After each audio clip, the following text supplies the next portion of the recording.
2024 లేదా 25లో డిగ్రీ లేదా బీటెక్ చదివారా? సాఫ్ట్‌వేర్ జాబ్ కోసం ఎదురు చూస్తున్నారా? అయితే కోడ్ జ్ఞాన్ 100 డేస్ కోర్సులో చేరండి. జాబ్ సాధించండి. ఈ మధ్య కాలంలో పేరెంట్స్ చాలామంది పిల్లలకి ఎంత వీలైతే అంత సపోర్ట్ ఉండడానికే ట్రై చేస్తున్నారు. సపోర్ట్‌నే ఇస్తూ ఉన్నారు. హ్మ్. అయినా సరే మెంటల్లీ చాలామంది పిల్లలు ఎక్కడో వీక్ అవ్వడం, స్ట్రెస్‌కి గురవ్వడం ఎక్కువగా మనం చూస్తున్నాం. హ్మ్.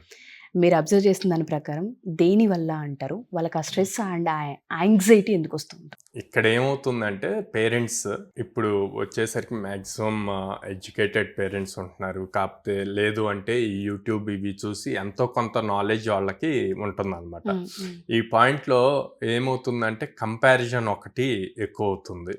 ఓకే. యెస్. వాళ్ళకంత ప్యాకేజ్ వచ్చింది. లేదా మన ఇంటి పక్కన వాళ్ళకి ఇంత ప్యాకేజ్ వచ్చింది అన్న కంపారిజన్ ఒకటవుతుంది. అది వాళ్ళ మైండ్‌లో ఉంటుంది. ఎవరి మైండ్‌లో? పేరెంట్ మైండ్‌లో ఉంటుంది. హ్మ్. స్టూడెంట్ దగ్గర ఎక్స్‌ప్రెస్ చేసినా చేయకపోయినా వీళ్ళు ఓన్ రీసెర్చ్ చేస్తున్నారు. హ్మ్. పేరెంట్ ఆహ్, అంత ప్యాకేజ్ రావాలి అంటే ఏం చేయించాలి? ఏం చేస్తే వస్తది? హ్మ్. సో, ఇలా రీసెర్చ్ చేసి వీళ్ళు వాళ్ళ అబ్బాయి గాని, అమ్మాయికి గాని సజెషన్స్ ఇవ్వటం స్టార్ట్ అవుతుంది. హ్మ్. సజెషన్స్ ఇస్తే కూడా చాలా మంచిది. ఇవ్వమనే చెప్తాను హ్మ్. నేను. హ్మ్. కానీ ఆ సజెషన్స్ ఎంతవరకు ఎళ్తదంటే ఒకేసారి 4, 5 కోర్సులు చేసి, ఓకే. లేదా మల్టిపుల్‌గా అన్నీ కంటిన్యూస్‌గా కోర్సెస్ చేసి అదంతా నేర్చుకో. అన్నీ నేర్చుకుంటే నీకు ఖచ్చితంగా జాబ్ వస్తది అన్న పాయింట్‌లో ఉంటారు. హ్మ్. కానీ ఒక్కసారి గూడా నీకసలు ఇది ఇంట్రెస్ట్ ఉందా అని అడగరు. అది చాలా డ్రాబ్యాక్. చాలామంది పేరెంట్స్ చేసే మిస్టేక్. ఎందుకు అంటే మీకు 10థ్ అయ్యి ఇంటర్‌కి అయిపోయేసరికి వీళ్ళకంత మెచ్యూరిటీ లెవెల్స్ రావట్లే. అంటే నాకిది కావాలి అని మెకానికల్ ఇంజినీర్ అవ్వాలి అని జెప్పి అనుకుంటారు. హ్మ్. ఓకే. మెకానికల్ ఇంజినీర్ అవ్వటానికి యాక్చువల్ స్కిల్ సెట్ ఏముండాలి? నీకసలు ఏం దెలియాలి అన్నది ఇంపార్టెంట్.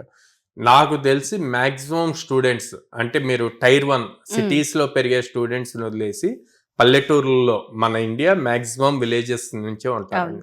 సో, ఈ స్టూడెంట్స్‌ని తీసుకుంటే వాళ్ళకి కంప్యూటర్ సైన్స్ ఇంజినీరింగ్ అంటే ల్యాప్‌టాప్‌లో మంచిగా గేమ్స్ ఆడొచ్చు. అట్లాంటివి బిల్డ్ చేయొచ్చు అన్న పాయింట్‌లోనే ఉంటారు. ఫస్ట్ థాట్ హ్మ్. గేమింగ్ రిలేటెడే ఉంటది. హ్మ్. హ్మ్. అదే మెకానికల్ ఇంజినీరింగ్ అన్నది ఎవరైనా డిసైడ్ అయితే వాళ్ళకి ఎంతసేపటికి మంచి మంచి మెషిన్స్ బిల్డ్ చేయొచ్చు, ఇంజిన్స్ బిల్డ్ చేయొచ్చు అన్న పాయింట్‌లోనే ఉంటారు. హ్మ్. అదే మీరు సివిల్ ఇంజినీరింగ్ తీసుకుంటే గనక స్టూడెంట్స్ ఎప్పుడూ గూడా సివిల్ ఇంజినీరింగ్ జేస్తే మనం బిల్డింగ్స్ కన్‌స్ట్రక్షన్ జేయొచ్చు. అదే ఉంటదండి. కానీ రియాలిటీకొచ్చేసరికి అసలు ఇయుండవు. హ్మ్. కాలేజ్ సిస్టమ్‌లో ఇవుండవు. వాళ్ళకి మీరక్కడ రియల్‌గా సపోర్ట్ ఇవ్వాలి. ఏమివ్వాలి? ఎలాంటి సపోర్ట్ ఇవ్వాలి? గైడెన్స్ ఇప్పించగలగాలి. ఓకే. ఎవరైనా ప్రాపర్ మెంటర్‌తో, ఎక్స్‌పీరియన్స్‌డ్ పర్సన్‌తో ప్రాపర్ గైడెన్స్ ఇప్పించగలగాలి ఫస్ట్. సెకండ్ మీరట్లాగా ఈ కోర్స్ చేయి, ఆ కోర్స్ చేయి అనే ప్రెషర్ పెట్టే కన్నా గూడా, ఈ గైడెన్స్ ఇచ్చిన పర్సన్ ద్వారా ఏ కోర్స్ చేస్తే బెటరో ఆ కోర్సు ఫుల్ ఫ్లెడ్జెడ్‌గా తను నేర్చుకునేట్లు సపోర్ట్ ఇవ్వాలి. హ్మ్. హ్మ్. Third thing morning to evening కాలేజ్‌లో ఉండి వస్తారు. ఓకే. ఉండొచ్చి ప్రతి స్టూడెంట్ అరే! ఇంక నా క్యాపబిలిటీ ఇంతే అన్న దాంట్లో ఉంటారు. సో, వాళ్ళని ఎంకరేజ్ చేయండి. నీ క్యాపబిలిటీ ఇది గాదు. నువ్వు ఇంకా ఇది చేయగలవు. వాళ్ళు చేసే పనులను బేస్ చేసి మీరు ఎగ్జాంపుల్స్ చెప్పాలి. ఫర్ సింపుల్ ఎగ్జాంపుల్ చెప్తాను. మనం ఎవ్రీడే నిద్రలేస్తాము. మళ్ళీ నైట్ పడుకుంటాం. మధ్యలో 12 అవర్స్ పైన వర్క్ ఉంటాం. చేస్తూ హ్మ్. ఉంటాం. అవును. సో, ఆల్‌మోస్ట్ 16 అవును. అవర్స్ దాకా ఉంటాం. కానీ అదే రోజు స్కూల్‌కెళ్ళొచ్చినా, లేకపోతే ఆఫీస్‌కెళ్ళొచ్చినా, ఆ 9-6 చేసిన దానికి మనం టైర్డ్ అయిపోయాం అనుకుంటాం. అవునా? అవును. ట్రూ.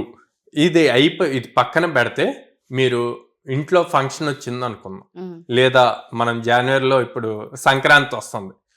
మార్నింగ్ 6కి భోగి రోజు తీసుకోండి. మార్నింగ్ 6 నుంచి నైట్ 10 దాకా చుట్టాలతో అది ఎంత ఎంజాయ్ చేస్తారు. అప్పుడెప్పుడైనా ఎవరైనా అలసట నేను అనేది. టైర్డ్ అయ్యాను అని చెప్పి అంటారా? అనరు. ఎందుకు అంటే అది మీకు హ్యాపీనెస్ ఇస్తది. ఎగ్జాక్ట్‌లీ. మీకు ఇంట్రెస్టెడ్ అవును. థింగ్. మీ బ్రెయిన్‌కి చాలా పాజిటివ్ థింగ్ ఇదనమాట. కానీ ఇక్కడ జాబ్ పాయింట్‌లో వచ్చేసరికి మీరు అటు స్ట్రెస్ ఫీల్ అవుతున్నారు. హ్మ్. హ్మ్. స్టూడెంట్స్ వచ్చేసరికి అక్కడ 9-6 కూర్చున్నాం. అది దానికి అలవాటైపోయింది. అలసిపోతున్నారు. మన హ్మ్. ఎడ్యుకేషన్ సిస్టమ్ అలా అలవాటైపోయింది. లైక్ చిన్నప్పటి నుంచి స్కూల్ టైమింగ్స్ అంటే 9-6. హ్మ్. సో, దానికి అలవాటు పడిపోయాం. అందుకే నేను ఎక్కువ మంది స్టూడెంట్స్‌ని ఏం చెప్తా అంటే గో అండ్ అటెండ్ హ్యాకథాన్స్.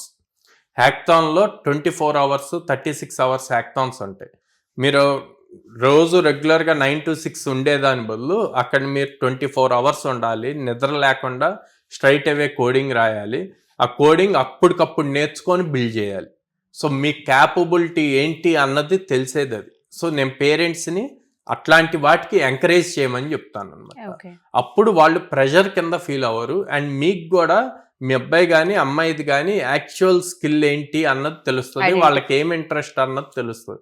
అట్లా కాకుండా మీరేదో ఊహించుకొని వాళ్ళు ఇది అవ్వాలి, ఇంత ప్యాకేజెస్ రావాలి, ఇంత ప్యాకేజెస్ రావటానికి మనం సపోర్ట్ ఇవ్వాలి కదా అని చెప్పి మీరే రీసెర్చ్ చేసి 4-5 కోర్సులు తెచ్చి ఇవన్నీ చెయ్యి అంటే ఆబ్వియస్లీ సపోర్ట్ చేసినట్టే ఉంటుంది, కానీ ప్రెషర్ ఎక్కువ బిల్డ్ అవుతుంది. సో అలా చెయ్యొద్దు అంటాను.